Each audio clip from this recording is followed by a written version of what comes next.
देश की नारी शक्ति कांग्रेस और उसके सहयोगियों को इस पाप के लिए कभी माफ नहीं करेगी। मेरे प्रिय देशवासियों, कांग्रेस और उसके साथी दल डिलिमिटेशन पर लगातार झूठ बोल रहे हैं। ये इस बहाने विभाजन की आग को सुलगाना चाहते हैं, क्योंकि बांटो और राज करो, कांग्रेस ये पॉलिटिक्स अंग्रेजों से विरासत में सीख कर आई है और कांग्रेस आज भी उसी के सहारे चल रही है। कांग्रेस ने हमेशा देश में दरार पैदा करने वाली भावनाओं को हवा दी है। इसलिए यह झूठ फैलाया गया कि डिलिमिटेशन यानी परिसीमन से कुछ राज्यों को नुकसान होगा, जबकि सरकार ने पहले दिन से स्पष्ट किया है कि न किसी राज्य की भागीदारी का अनुपात बदलेगा, न किसी का रिप्रेजेंटेशन कम होगा, बल्कि सभी राज्यों की सीटें समान अनुपात में ही बढ़ेगी। फिर भी कांग्रेस, डीएमके, टीएमसी और समाजवादी पार्टी जैसे दल इसे मानने को तैयार नहीं हुए। साथियों, ये संशोधन बिल सभी दलों और सभी राज्यों के लिए एक मौका था, एक अवसर था। ये बिल पास होता तो तमिलनाडु, बंगाल, यूपी, केरला हर राज्य की सीटें बढ़ती, लेकिन अपनी स्वार्थी राजनीति की वजह से इन दलों ने अपने राज्यों के लोगों को भी धोखा दे दिया। जैसे कि डीएमके के पास मौका था कि वो और ज्यादा तमिल लोगों को सांसद विधायक बना सकती थी, तमिलनाडु की आवाज और मजबूत कर सकती थी, लेकिन उसने वो मौका खो दिया। टीएमसी के पास भी बंगाल के लोगों को आगे बढ़ाने का मौका था, लेकिन टीएमसी ने भी ये मौका गंवा दिया।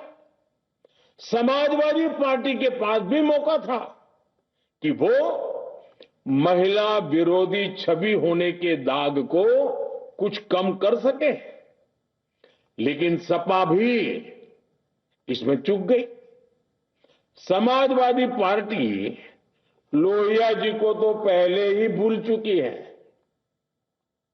सपा ने नारी शक्ति वंदन संशोधन का विरोध करके लोहिया जी के सारे सपनों को पैरों तले रौंद दिया है। सपा महिला आरक्षण विरोधी है। ये यूपी की और देश की महिलाएं कभी नहीं भूलेगी। साथियों, महिलाओं के आरक्षण का विरोध करके कांग्रेस ने फिर एक बात सिद्ध कर दी है। कांग्रेस एक एंटी रिफॉर्म पार्टी है। 21वीं सदी के विकसित भारत के लिए जो भी निर्णय, जो भी रिफॉर्म जरूरी है, जो भी निर्णय देश ले रहा है, कांग्रेस उन सब का विरोध करती है, उसे खारिज कर देती है, उस काम के अंदर खलल डालती है। यही कांग्रेस का इतिहास है और यही कांग्रेस की नेगेटिव पॉलिटिक्स है। साथियों, ये वही कांग्रेस है जिसने जनधन, आधार, मोबाइल, स्त्री शक्ति का विरोध किया। कांग्रेस ने डिजिटल पेमेंट्स का विरोध किया। कांग्रेस ने जीएसटी का विरोध किया। कांग्रेस ने सामान्य वर्ग के गरीबों को आरक्षण का विरोध किया। कांग्रेस ने ट्रिपल तलाक के विरुद्ध कानून का विरोध किया। कांग्रेस ने आर्टिकल 370 हटाने का विरोध किया। हमारा संविधान, हमारे कोर्ट जिस यूनिफॉर्म सिविल कोड, समान नागरिक आचार संहिता को, यूसीसी को जरूरी बताते हैं, कांग्रेस उसका भी विरोध करती है। रिफॉर्म का नाम सुनते ही कांग्रेस विरोध की तख्ती लेकर दौड़ पड़ती है। ऐसा कोई भी काम जिससे देश मजबूत होता है, कांग्रेस उसमें बाधाएं खड़ी करने के लिए पूरी शक्ति लगा देती है। Congress one nation one election का विरोध करती है। कांग्रेस देश में घुसपैठियों को भगाने का विरोध करती है। कांग्रेस मतदाता सूची के शुद्धिकरण, एसआईआर का विरोध करती है। कांग्रेस वक्फ बोर्ड में रिफॉर्म का विरोध करती है। साथियों, कांग्रेस ने शरणार्थियों को सुरक्षा देने वाले सीएए कानून तक का विरोध किया। इस पर झूठ बोलकर, अफवाहें फैलाकर देश में बवंडर खड़ा कर दिया। कांग्रेस माओवादी नक्सली हिंसा को समाप्त करने के देश के प्रयासों में भी रुकावटें डालती है।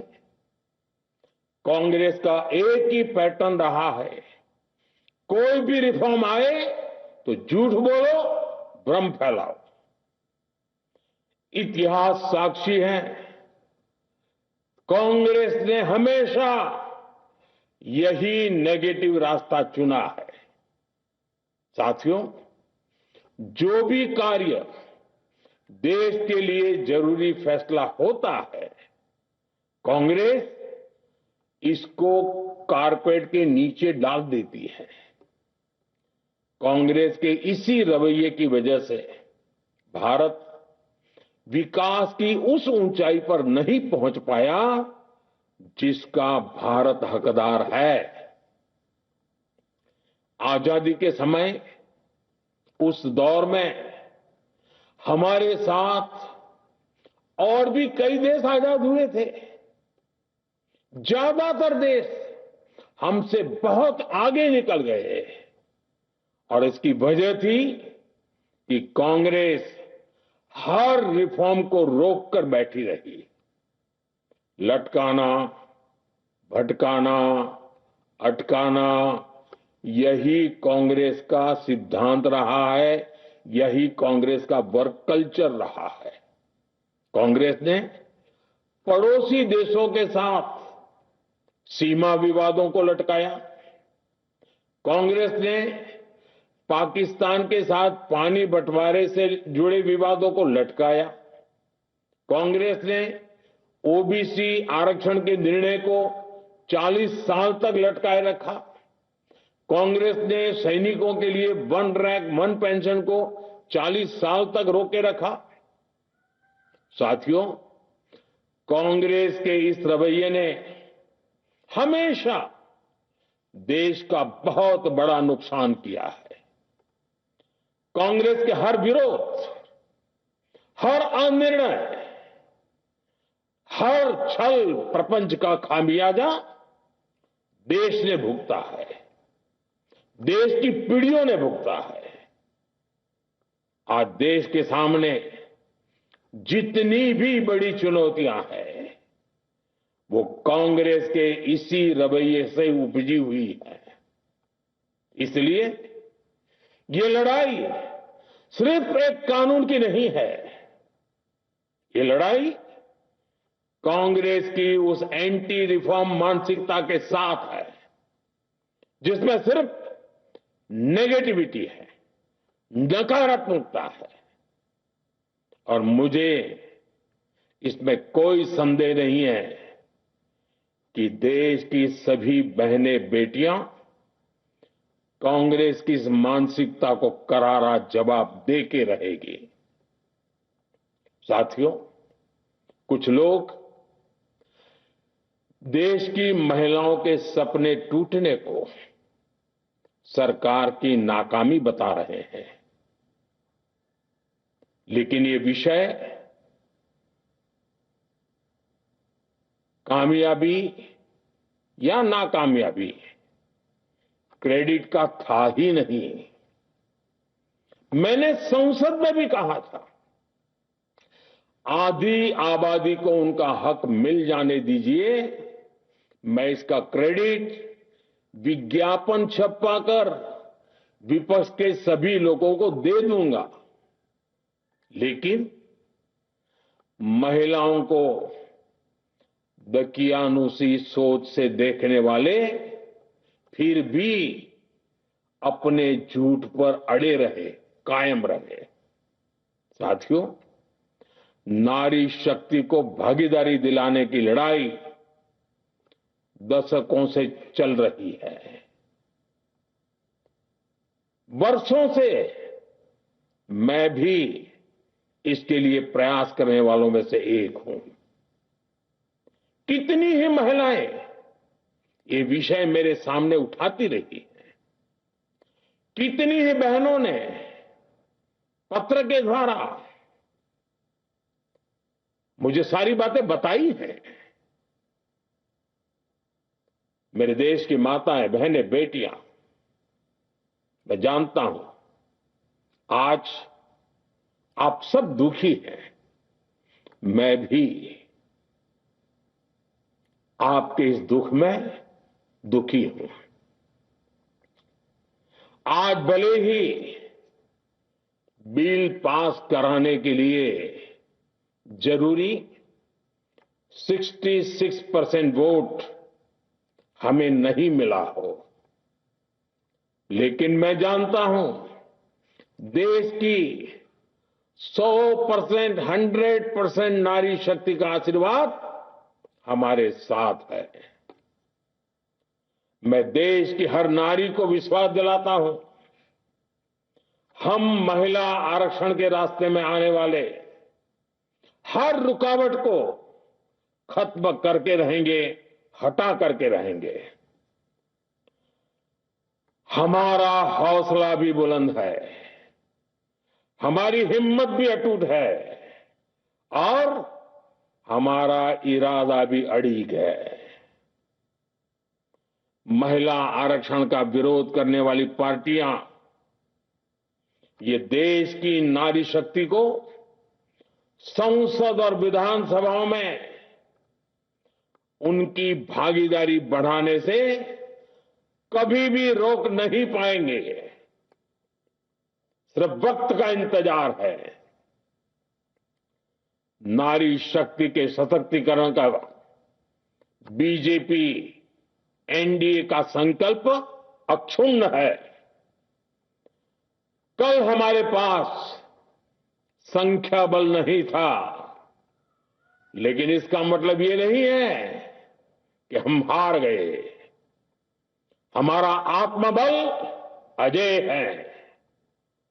हमारा प्रयास रुकेगा नहीं, हमारा प्रयास थमेगा नहीं। हमारे पास आगे भी और मौके आएंगे।